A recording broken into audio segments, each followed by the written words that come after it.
নমস্কার, লুচি রান্নাঘরে স্বাগত। আমি লুচি। আজকের আবার চলে এসেছি নতুন একটা পিঠের রেসিপি নিয়ে।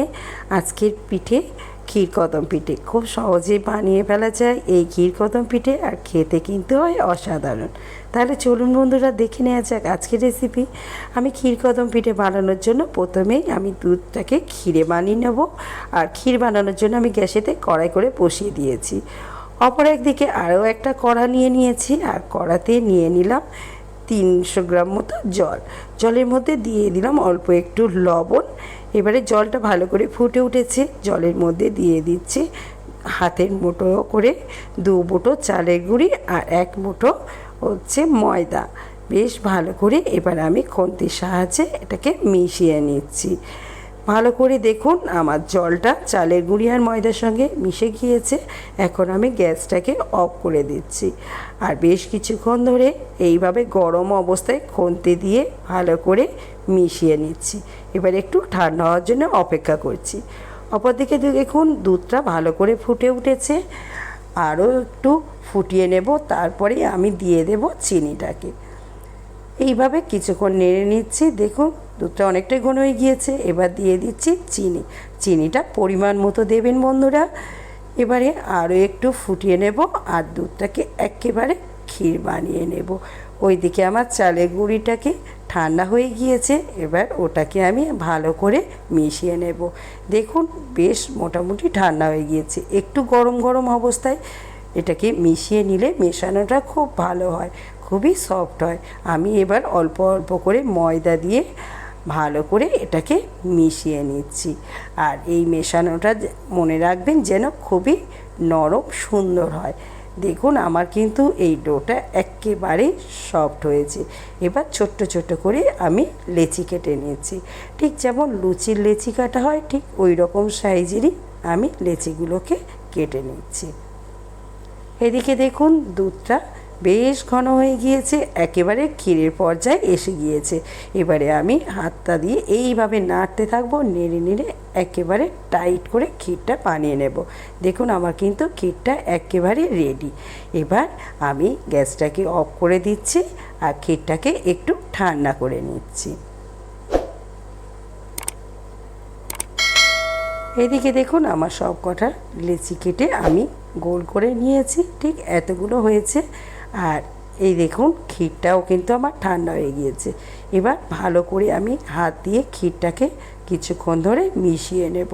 ক্ষীরটা এইভাবে মিশিয়ে নিলে কিন্তু ক্ষীরটা খুব ভালো হয়। এখন আমি ওপরে অল্প একটু গুঁড়ো দুধ দিয়ে দিচ্ছি। গুঁড়ো দুধটাকে দিয়ে আরও একটু ক্ষীরটাকে মিশিয়ে নিচ্ছি। বেশ কিছুক্ষণ ধরে এইভাবে গুঁড়ো দুধটাকে আমি ক্ষীরের সঙ্গে মিশিয়ে নিয়েছি। এবার আগে থেকে যে লেচিগুলো করে রেখেছিলাম ওর গায়ে একটু ময়দা মিশিয়ে নিয়েছি। দেখুন আমি সব কটা লেচি গায়ে একটু করে ময়দা মিশিয়ে নিয়েছি। এবারে আমি এটাকে খোলটা বানিয়ে নেব। ঠিক যেমন পুলি পিঠে হয় ওইভাবে এই খোলটাকে করতে হবে। ওর মধ্যে এবারে আমি দিয়ে দিচ্ছি 1 চামচ ক্ষীর। আর ক্ষীরের পরিমাণটা একটু অল্পই দেবেন, খুব বেশি হলে তাহলে পিঠে থেকে পুরটা পার হয়ে আসতে পারে। আমি ক্ষীরটাকে দিয়ে দিয়েছি। এবার যেমনভাবে পুলি পিঠে করে ওইভাবে প্রথমে আমি 2টো মুখ জুড়ে নিচ্ছি। এবারে ভালো করে গোল করে নেব, আর 2 হাত দিয়ে আলতো করে গোল করে পাকিয়ে নেব, যেন না ক্ষীরটা আমার বার হয়ে আসে, সেই দিকে লক্ষ্য রাখতে হবে। বেশ দেখুন অনেকক্ষণ ধরে এইভাবে আলতো করে গড়ে আমি এটাকে গড়ে নিয়েছি। এটাকে এবার রেখে দিচ্ছি। এইভাবে আমি আরও 1টা 2টো আপনাদেরকে গড়ে দেখিয়ে দিচ্ছি। বন্ধুরা আজকের এই রেসিপি আপনাদের কেমন লাগলো তা কমেন্টের মাধ্যমে জানাবেন। আমার রেসিপি আপনাদের ভালো লেগে থাকলে আমার ভিডিওটিতে একটি লাইক করবেন, অন্য বন্ধুদের সাথে শেয়ার করবেন। আর আমার রেসিপি যদি আপনাদের ভালো লেগে থাকে আমার চ্যানেলটিকে সাবস্ক্রাইব করার অনুরোধ রইল। দেখুন বন্ধুরা ঠিক এইভাবে আমি আরও কি 2-1টা আপনাদেরকে দেখিয়ে দিচ্ছি। আর এইভাবে আপনারা বাড়িতে ক্ষীরকদম পিঠে বানিয়ে দেখবেন। বাড়ির ছোট বড় সবাইয়েরই কিন্তু খুব ভালো লাগবে। আমার বাড়ির তো সবাই খেতে খুবই ভালোবাসি। আর একেবারে যেমন ক্ষীরকদম মিষ্টি হয় ঠিক তেমনই হয় এই পিঠেগুলো। দেখুন আমি এটাও একইভাবে করে নিয়েছি। আমার ওই ক্ষীরটাতে যে কটা পিঠে হবে সেই কটা বানিয়ে নেব। এইভাবে একইভাবে এইরকম হাত দিয়ে দিয়ে গোল করে নেবেন।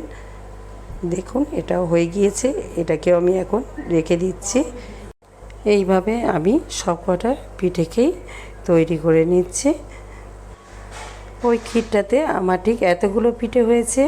এবার পিঠেগুলোকে মাপানোর জন্য আমি একটা ফুটো গামলি নিয়ে নিয়েছি, আর গামলির মধ্যে পিঠেগুলোকে ঠিক এইভাবে ছাড় করে রেখে দিয়েছি। এবার এটাকে ঢাকা দিয়ে দিলাম। এবার গ্যাসেতে একটা আমি হাঁড়িতে জল বসিয়ে দিয়েছি, আর জলের ওপর এটাকে দিয়ে দিচ্ছি।